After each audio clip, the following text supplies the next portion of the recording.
Le 10h midi, Sud Radio Média, Valérie Expert, Gilles Gansman.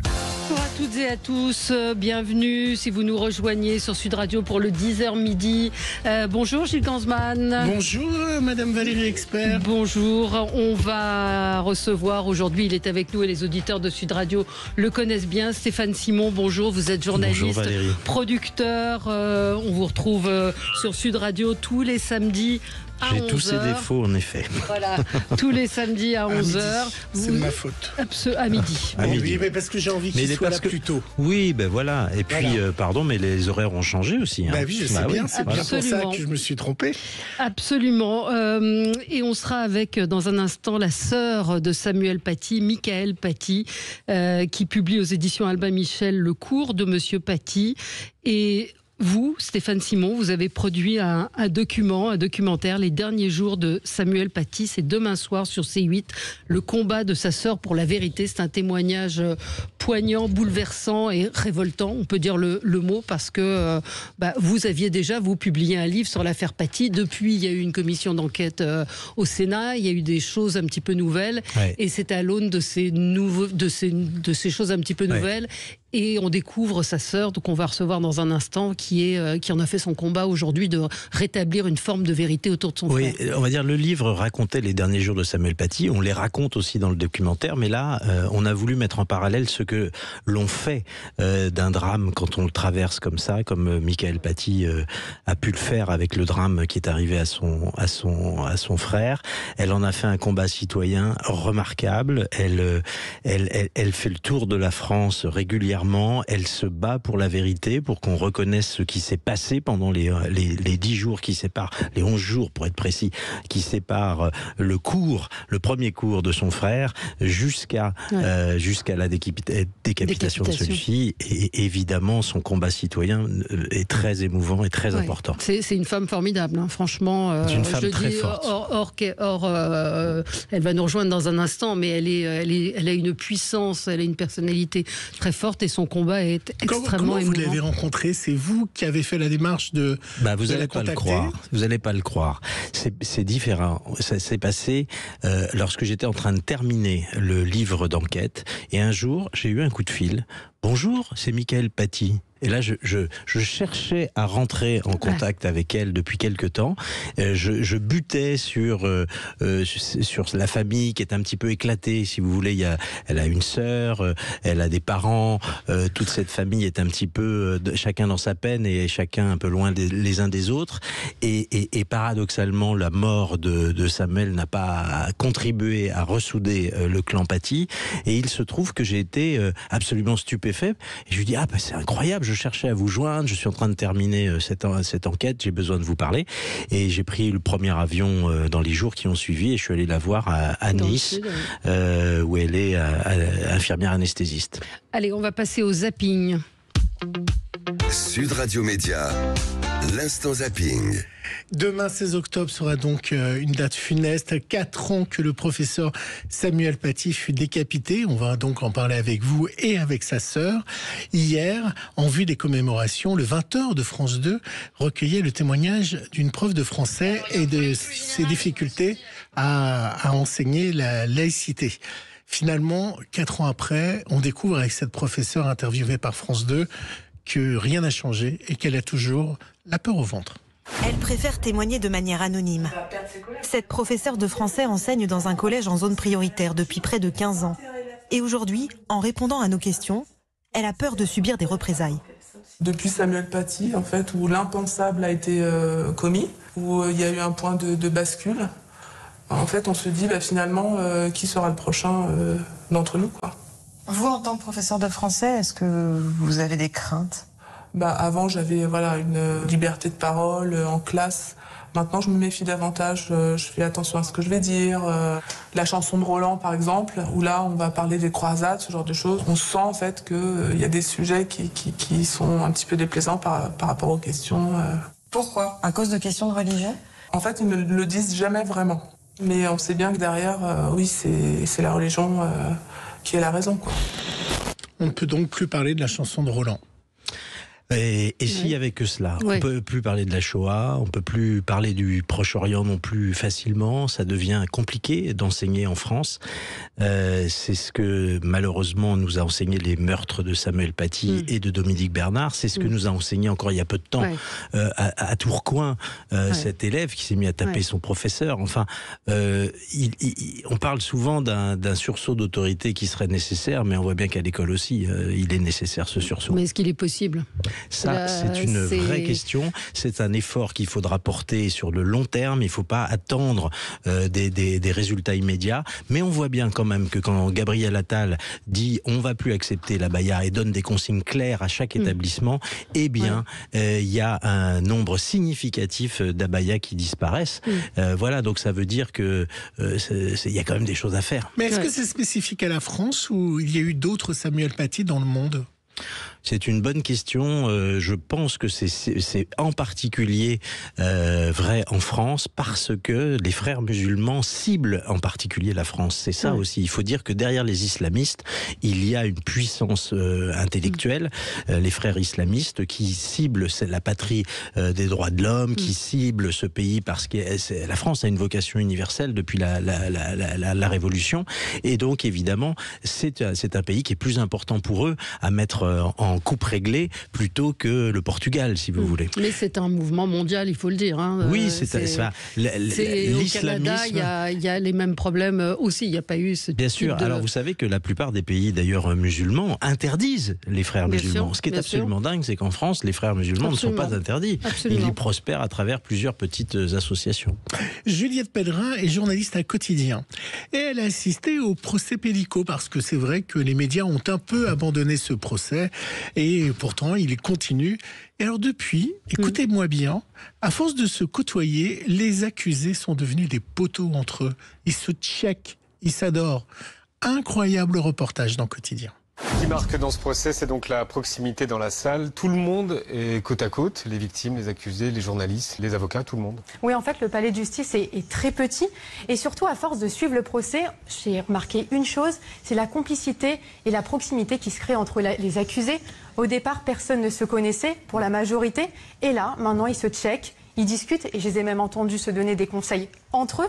Et il y a une autre chose qui m'a marqué, c'est pendant la pause déjeuner, la séance est suspendue, ils partent, tout le monde sort de la salle, tout le monde va déjeuner. Et quand on sort du tribunal, il y a une seule rue principale avec 2-3 restaurants. Et forcément, les accusés, les avocats, les juges, les journalistes, dans le même restaurant. Déjeunent au même restaurant.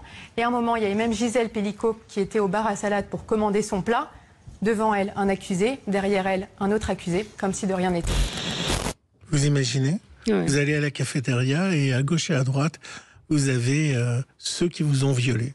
Ouais, cette femme, moi, elle m'impressionne par le courage. D'abord, le courage de vouloir que ces audiences soient publiques et pas à huis clos, comme ça se passe souvent dans les affaires de viol, et on comprend pourquoi. Et puis, cette capacité à surmonter la morgue de ces mâles, qui, évidemment, sont là et sont en train de pavoiser. Enfin, c'est épouvantable. Ouais, c'est terrible. Ils sont dans le déni, ou même pas dans le déni, dans l'amoindrissement de leur acte. On n'ose pas imaginer la teneur des conversations qu'ils ont entre eux. Parce qu'il faut aussi penser à ça. Ils se retrouvent, ils se rejettent la responsabilité, ils disent que finalement, elle avait peut-être la cuisse légère, cette femme digne pourtant. Et on voit bien que quand ils se retrouvent entre eux, c'est certainement pas pour battre leur couple. Non, et le tribunal aurait pu aménager quand même des choses par rapport à elle. C'est la moindre des choses qu'on pourrait demander à l'écoute du témoignage de la journaliste de Quotidien. Mais où est passée l'image d'Épinal de Cavaillon, ses melons, son marché, sa vie paisible du Sud et ses cigales? Vous allez voir, c'est d'autres bruits qu'on va entendre aujourd'hui. Les gangs ont pris le pouvoir, l'argent de la drogue aussi, et c'est les dealers maintenant qui dirigent la région. Le deal rapportait entre 30 000 et 60 000 euros par jour, plus d'1 million par mois. Un butin considérable qui a suscité des convoitises. Depuis 3 ans, les fusillades entre bandes rivales s'y sont multipliées. Parfois, en plein jour. À chaque fois, des renforts de police ponctuels sont envoyés, mais le trafic a toujours repris sa place. Aujourd'hui, dans la cité, rares sont les habitants qui osent parler, et ceux qui le font semblent résignés. il faut faire avec. Donc, on fait avec. Vous n'avez pas envie de déménager, vous? Où j'irai? Je vais aller à côté, c'est la même chose là. À Carpentras, il y a de la drogue. À Avignon, il y a de la drogue. Oh, de partout, il y a de la drogue. On est en train de devenir un narco-État. On s'en aperçoit de plus en plus. On voit que des petites villes, des villes moyennes tombent sous le joug des trafiquants.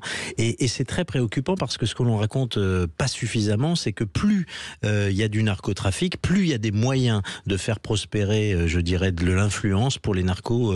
Et évidemment, ça veut dire qu'à terme, il y a de la corruption. Ça veut dire que des élus sont achetés. Ça veut dire que des maires peuvent commencer à tripatouiller. Et ça veut dire que l'autorité échappe vraiment. Mais c'est pas nouveau. C'est pas rigolo, problème... les news ce matin. Non, mais le problème, c'est que c'est pas nouveau. C'est qu'on sait toutes ces choses-là, mais que rien n'est fait. Nous, on a reçu Jérôme Pierrat il y a un an. Je crois que c'est lui qui avait écrit un livre.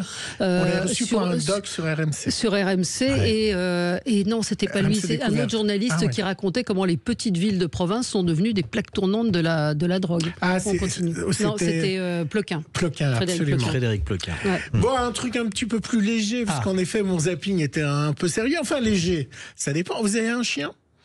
Non, mais ma fille a un chien. Il s'appelle Yuki. Il n'est pas allemand. Non, il est japonais. Vous connaissez l'info? Ah oui. Oui. Ah bon? C'est quoi mon info? C'est qu'en Allemagne, il y a une taxe, il y a un impôt sur les chiens et que ça leur rapporte énormément d'argent. Valérie Expert. Et oui, il y a désormais les chiens payent un impôt en Allemagne. Donc Valérie a tout dit, donc on peut lancer le son. De l'autre côté du Rhin, les propriétaires mettent la patte au porte-monnaie. Ça dépend du nombre de chiens que vous avez. Pour ces Berlinois, la possession d'un chien coûte 120 € par an. Un tarif dégressif qui passe par exemple à 180 € pour 2 animaux. Moi, je trouve ça très bien qu'il y ait des impôts sur les chiens. Et c'est aussi un bon critère pour décider si on en veut réellement. Comme ça, on sait qu'il va y avoir des coûts. En plus de responsabiliser les propriétaires, la taxe a rapporté à l'État 421 millions d'euros l'an dernier. Voilà, monsieur Barnier, moi je vous trouve des solutions pour renflouer la dette de l'État. Pourquoi pas. Les propriétaires de chats, de chiens sont souvent dans une solitude affective. Absolument. Donc, et c'est pas nécessairement des gens qui ont les moyens. On voit bien le cliché de la bourgeoise du 16e arrondissement avec son caniche, mais on est souvent loin de cette réalité. Votre fille est dans un problème de solitude affective. Non, mais c'est son père irresponsable qui lui a offert un chien un jour. Je vous taquine évidemment. Je pouvais pas finir. Je finis toujours mon zapping en musique et je ne pouvais pas finir sans la chanson préférée évidemment de Samuel Paty. Le documentaire dont on va parler s'ouvre sur évidemment le cercueil de Samuel Paty et sa chanson préférée qui est One de U2. Did I disappoint you or leave a bad taste in your mouth? You act like you never had love, and you want me to go without. Well, it's too late tonight to drag the past out into the light. We're one, but we're not the same. We get to carry each other. Voilà, et on se retrouve dans un instant. Et oui, quand c'est U2, avec, alors là, ça se voit que c'est pas la Starac. Non, la Starac, ça va être nu 10 secondes. Allez, on se retrouve dans un instant avec Stéphane Simon et Michael Paty, la sœur de Samuel Paty. Elle témoigne dans un doc extrêmement fort qui sera diffusé demain soir sur C8. Le 10h midi, Sud Radio Média, Valérie Expert, Gilles Gansman. Sud Radio Média, l'invité du jour. Les invités du jour, Stéphane Simon, Michael Paty. Bonjour Michael Paty, merci d'être avec nous ce matin. Vous êtes à distance, vous êtes la sœur de Samuel Paty. Vous publiez un livre, Le cours de Monsieur Paty, ce livre que vous avez coécrit avec Émilie Frêche, qui paraît aux éditions Albin Michel et qui paraît demain. Et ce soir, les derniers jours de Samuel Paty, le combat. Demain soir, pardon. Demain soir, le combat de sa sœur pour la vérité. C'est un document très fort qui a été produit par Stéphane Simon, qui est avec nous. Mickaël Paty, merci d'être là ce matin. Vous travaillez, vous êtes à distance, on le disait, vous habitez dans le sud de la France. J'ai trouvé votre témoignage extrêmement puissant, bouleversant et en même temps révoltant, parce que ce que vous dites dans ce doc, c'est que votre frère n'était pas le professeur naïf qui a fait un cours comme ça et qui en a subi les conséquences. Il avait alerté sur ce qui s'est passé. C'est ça le message principal. Le message principal, qui soit dans le documentaire ou dans le livre, c'est qu'il a été laissé seul. Que malgré toutes les alertes qu'il a pu faire remonter, il y a eu partout des défauts d'analyse de la situation qui n'ont pas permis d'assurer sa protection. Oui. Oui, ce qui est assez marquant dans ce documentaire, c'est que la peur est là partout. Peur des institutions, peur des collègues, peur de tout le monde. Pourquoi vous n'avez pas peur ? Parce que je pense qu'il faut rétablir ce que le mot peur veut vraiment dire, en fait. C'est, pour moi, à mes yeux, à l'heure actuelle, c'est juste une cinglante complaisance. On peut plus avancer cet argument comme seul motif pour ne pas agir. Ouais. Je pense qu'il faut mettre ses peurs de côté. Oui.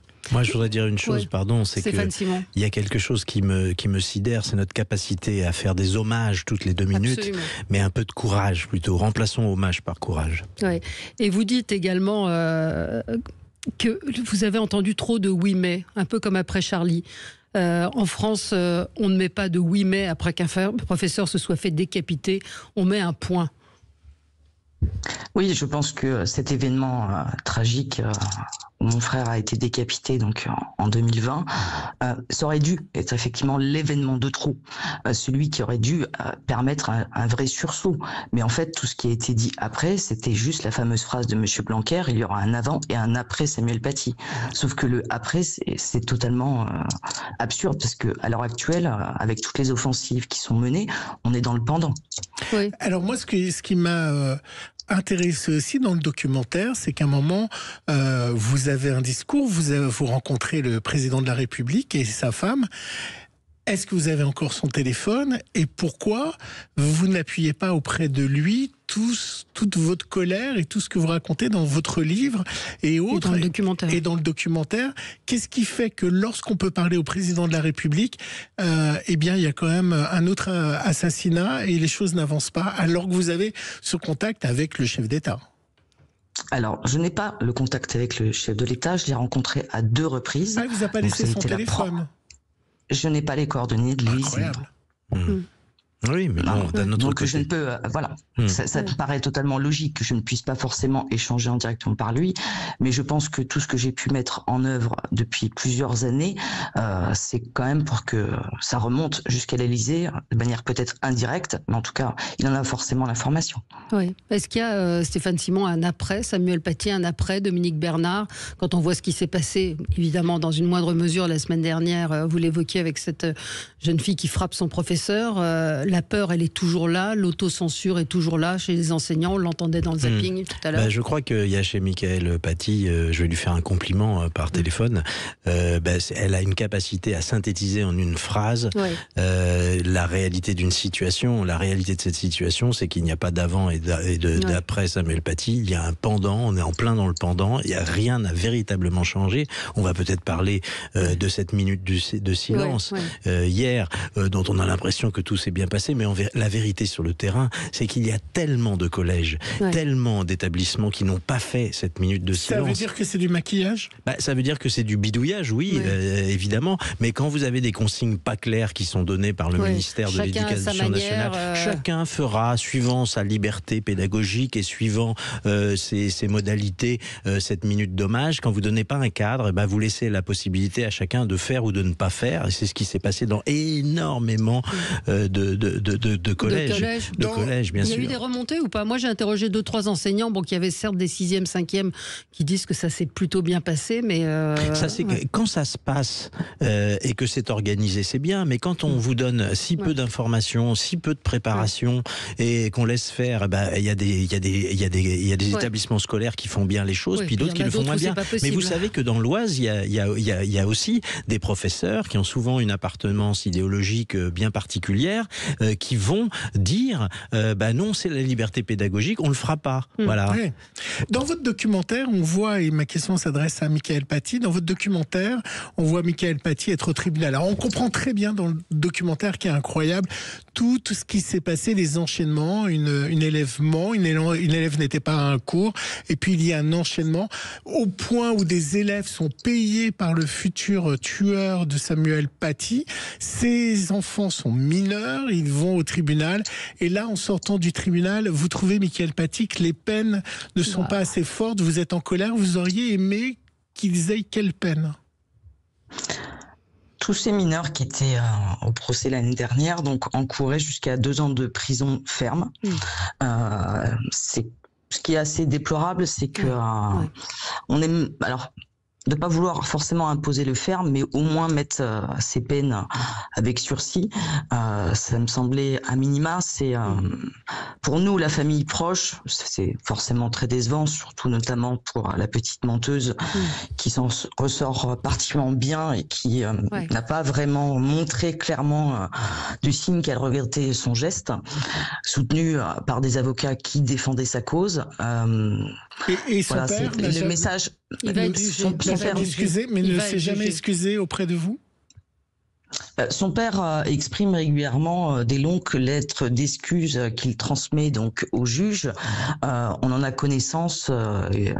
Voilà, c'est voilà. J'attends de voir réellement, quand je l'aurai en face, quel argumentaire il va être capable de sortir pour expliquer qu'il s'est simplement fait mener par le bout du nez par sa gamine. Oui. Mais en même temps, il était consentant. J'ai envie de dire qu'il n'a pas cherché, et c'est ce qui frappe aussi dans le documentaire, c'est de voir toute la série de dysfonctionnements. C'est-à-dire qu'on aurait pu arrêter ça très vite si on avait très vite, dès le départ, dit mais cette élève n'était pas en classe, elle n'a pas assisté à ce cours. Ce qui s'est dit n'est pas vrai.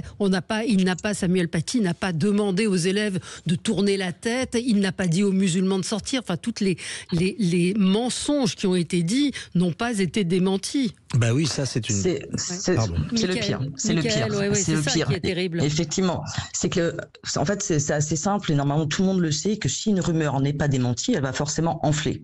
Donc, ce qui est hallucinant, c'est qu'on va pointer du doigt la responsabilité de mon frère dans tous ces événements et que personne ne va prendre le temps, que ça soit la police, que ça soit donc l'établissement, que ça soit le rectorat, de convoquer ce père et de le mettre devant le fait accompli. Elle est absente. Elle a fabule. C'était simple. Elle a menti, elle n'était pas là, donc ce qu'elle raconte est faux. Et les enseignants, c'est ce que nous dit une auditrice qui vous a vu dans votre témoignage sur 7/8, qui dit « J'ai été très choquée de voir que les professeurs ne l'avaient pas soutenu ». Et cette phrase terrible d'un des enseignants qui dit à Samuel Paty « Samuel a merdé ». Enfin, vous vous rendez compte des conséquences de cette phrase. Peut-être vous vouliez ajouter quelque chose, non, je voulais dire, Stéphane Simon. Non, je voulais dire un petit mot sur Brahim Chnina, l'homme qui va devoir rendre des comptes à la barre le mois prochain, qui est le père de la petite menteuse. Je voulais dire que cet homme, il a été auditionné évidemment plusieurs fois par la police, puis par le juge d'instruction, et il est resté sur la version de sa fille très très très longtemps. Voilà, il est resté très longtemps sur la version non, ma fille ne peut pas m'avoir dit de mensonges, non, ce que vous dites, ce n'est pas la réalité, etc.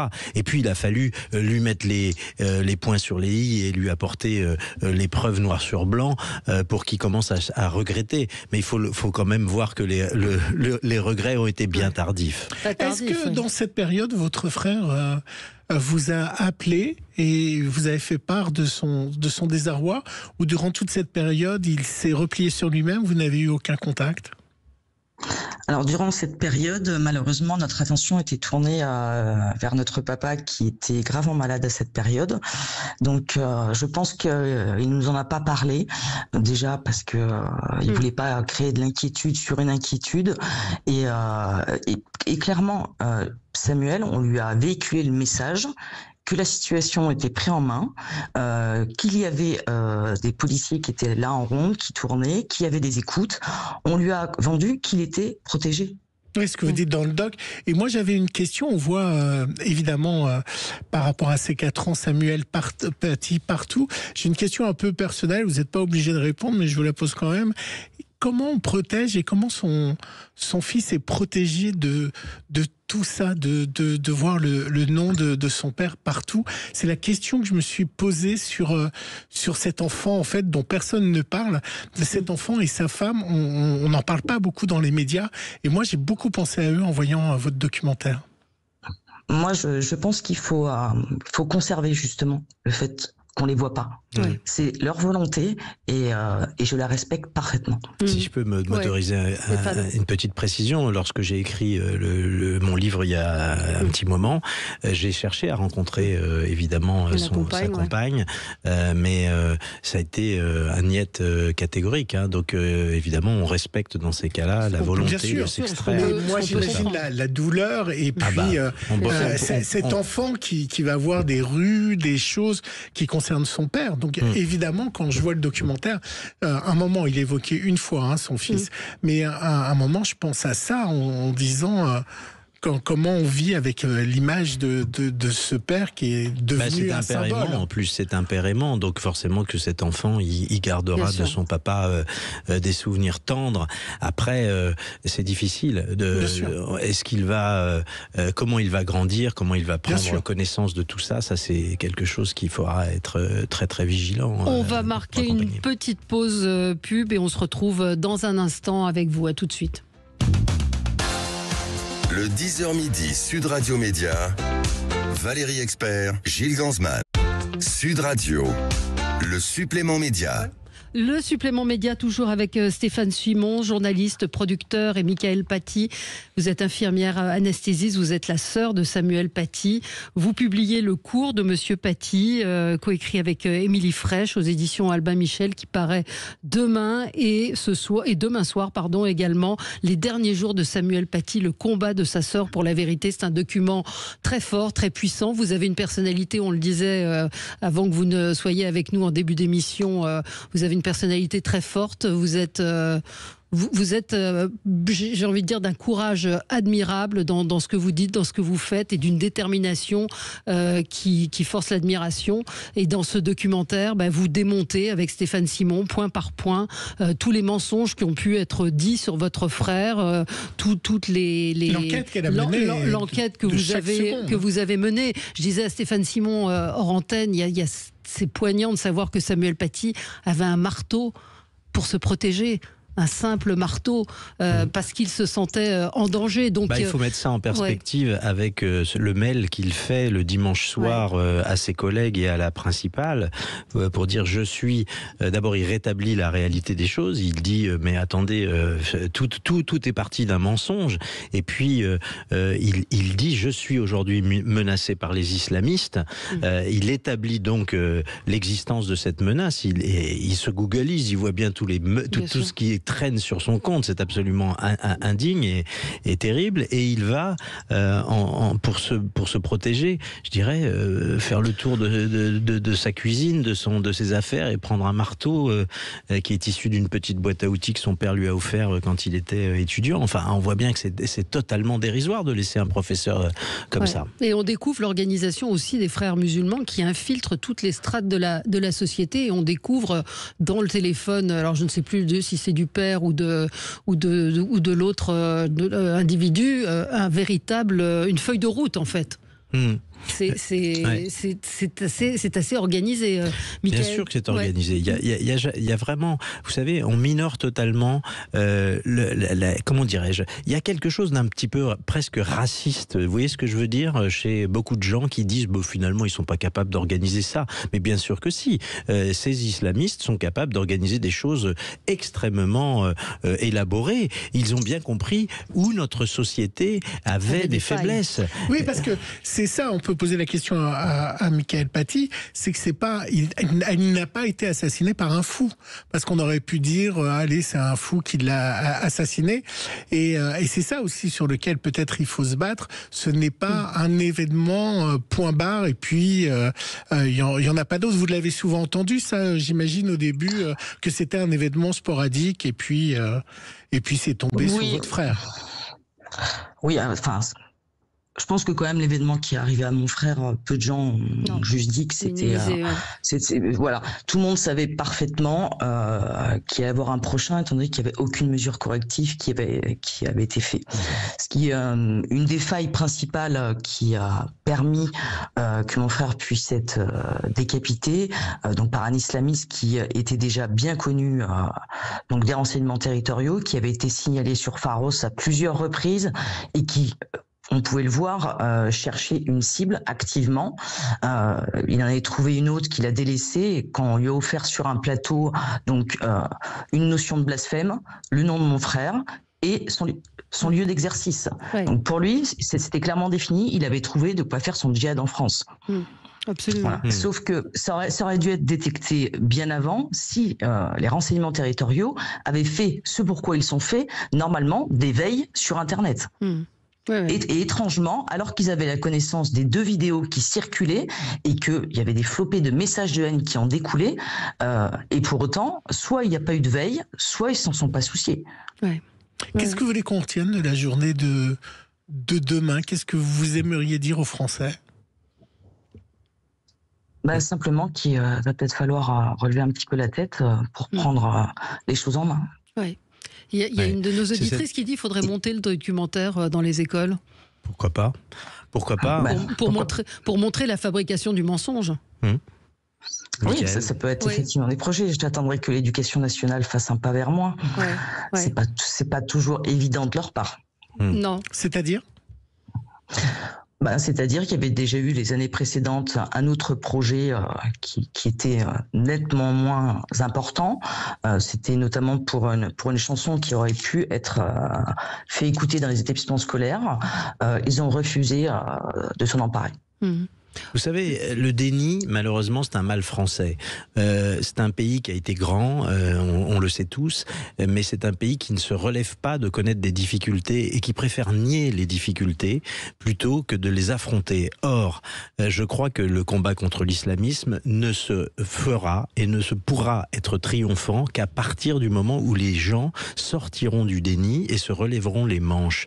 C'est un effort de chaque instant, mais c'est un effort absolument indispensable. Mais quand on voit dans votre documentaire qu'un enseignant sur 2 de moins de 30 ans refuserait d'enseigner dans un collège Samuel Paty, le boulot est considérable. Et n'oubliez pas cet autre chiffre, 1 enseignant sur 2 disent qu'ils pratiquent l'autocensure, c'est-à-dire qu'ils n'apprennent plus ce que le programme met en devoir d'enseigner. Donc ça, c'est une défaite. Et que le collège actuel ne veut pas s'appeler Samuel Paty. Parce qu'ils ont peur. Il va l'être normalement. Michael Paty, il va prendre le nom normalement.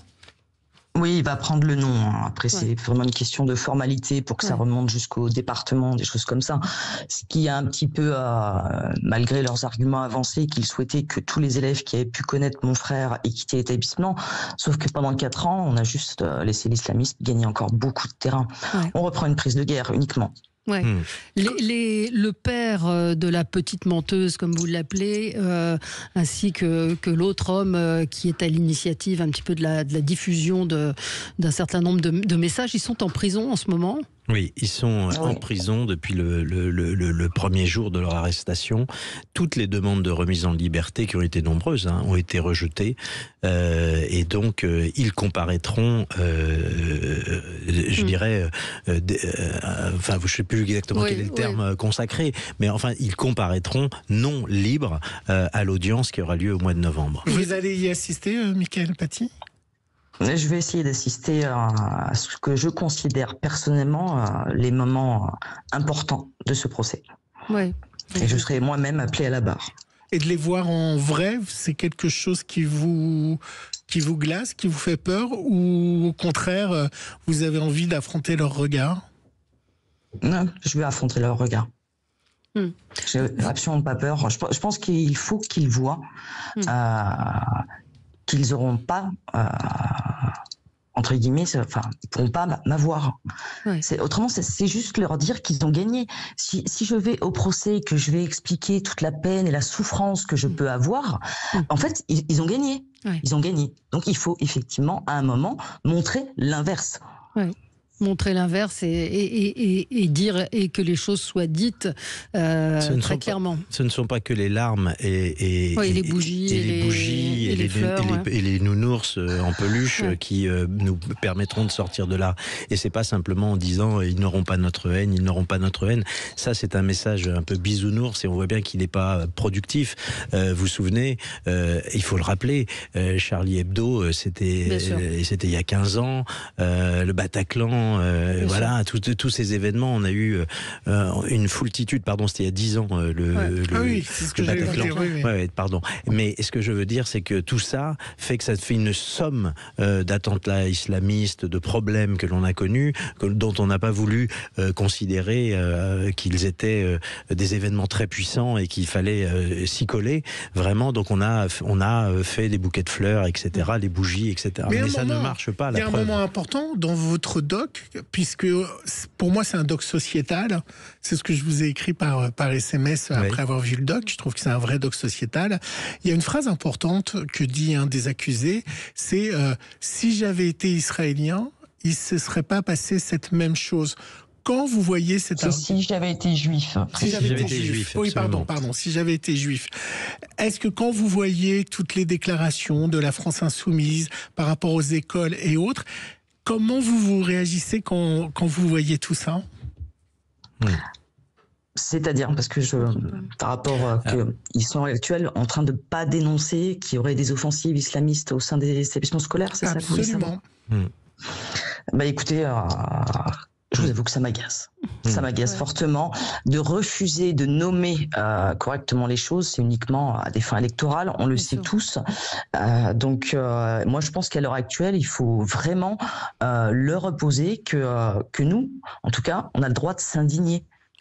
C'est important. Et pas que juste après un attentat. C'est tout le temps. C'est tout le temps. Il faut, il faut faire barrage. Stéphane Simon. Mais je voulais préciser que l'homme dont on parle, il s'appelle Abdelhakim Sefrioui. Il est en prison actuellement. Et il faut savoir que c'est lui qui a monté l'antenne du Hamas en France. Donc c'est la même mouvance qui n'est pas simplement que anti-sioniste. Ce sont des antisémites notoires qui pensent que sincèrement, déjà, ils ne voient pas le problème à ne pas être, je dirais, interdit d'accès à la principale. Ils s'invitent comme ça dans l'établissement, comme s'ils avaient table ouverte. Il y en a un qui ment en disant « je suis le porte-parole ». Il ment et je suis le porte-parole des imams de France, ce qui est absolument faux. Il fait une pression épouvantable sur cette principale.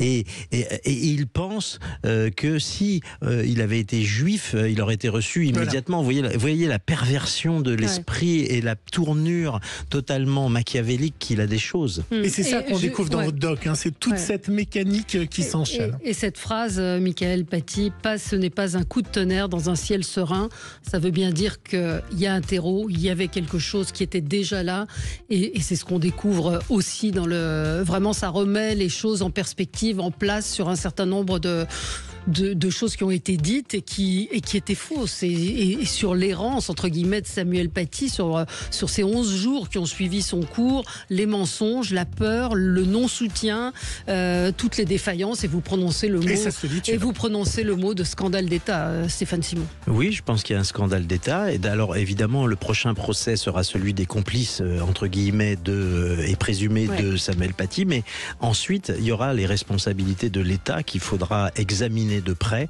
Ça se fera dans un second temps auprès du tribunal administratif.